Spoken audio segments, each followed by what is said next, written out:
Почитувани граѓани, почитувани медиуми. Како што можете да видите, истрагата за случајот Рекет е една огромна фарса. Пред наши очи гледаме како целосно се распаѓа и девалвира целиот правен систем, притиснат од корумпирани политичари и обвинители. Наместо борба против криминалот и корупцијата, сведоци сме како инструменти се ставаат во заштита на мафијата. Денешното сведочење на Катица Јанева е се освен професионално водење на истрагата со цел откривање на нарачителите на злоупотребата на институциите и законот за вршење на притисоци и рекетирање на недолжни граѓани. Денешното сведочење на Катица Јанева е доказ дека истрагата на чело со Вилма Русковска е компрометирана. Катица Јанева доаѓа да даде исказ како сведок во присуство на адвокат.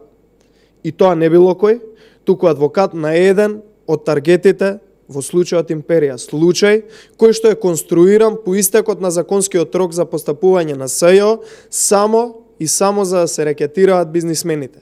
Нема поголема иронија и нема поголемо поценување на интелигенцијата на граѓаните. Доколку Катица Јанева сакаше да ја помогне на истрагата, како што вели, да дојде до главата на октоподот, ќе отидеше сама, ќе соработуваше и ќе кажеше се што знае за оние кои што и ги нарачале сите овие рекети. Затоа не и треба адвокат. Адвокати треба само за да се прикријат дупките и за да се има контрола врз се она што ќе каже, бидејќи очигледно Катица Јанева нема сама капацитет да отиде и да даде исказ во суд, односно обвинителство, пардон.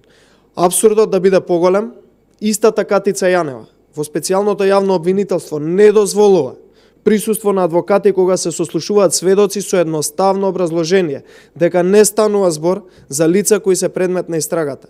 Или СЈО го злоупотребува законот за кривична постапка, или Вилма Русковска. Трето нема. Факт е дека правдата и процедурите не се еднакви за сите.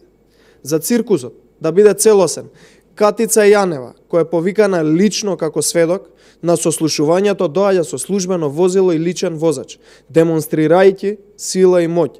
Класична злоупотреба на ресурсите кои ги плаќаат граѓаните. Почитувани, јасно е дека целта на Вилма Русковска не е да дојде до главата на октоподот. Нејзината цел е да се сокријат трагите кои може да доведат директно до Зоран Заев и до разноразните кики, фрики и шеки од власта. Затоа на Катица Јанева и беше оставено време да форматира телефони и компјутери. Затоа на изводи од базните станици, каде се движеле осомничените Боки 13 и Зоран Милевски кичеат со милиони евра во нив. Затоа нема изводи од базните станици од движењето на Катица Јанева или Зоран Заев. Целата јавност, и домашната и меѓународната, го види и го слушна на дело рекет системот на власта. Почитувани, одговорност има за сите, од прв до последен. Македонија сега ја плаќа цената на безсрамната коалиција на криминално-политичко правосудниот октопод. Македонија сега е на столбот на срамот и од ден на ден се повеќе се оддалечува од членството во ЕУ. Добра вест е што се ближи крајот на оваа крими коалиција и предстои обнова на Македонија и тоа многу брзо. Откако правдата ќе се врати, одговорност ќе сносат и оние кои помага, но и оние кои што ги извршија сите овие случаи и оние, кои што помагаат да се забошотат сите овие случаи. Одговорноста мора да има. Благодарам.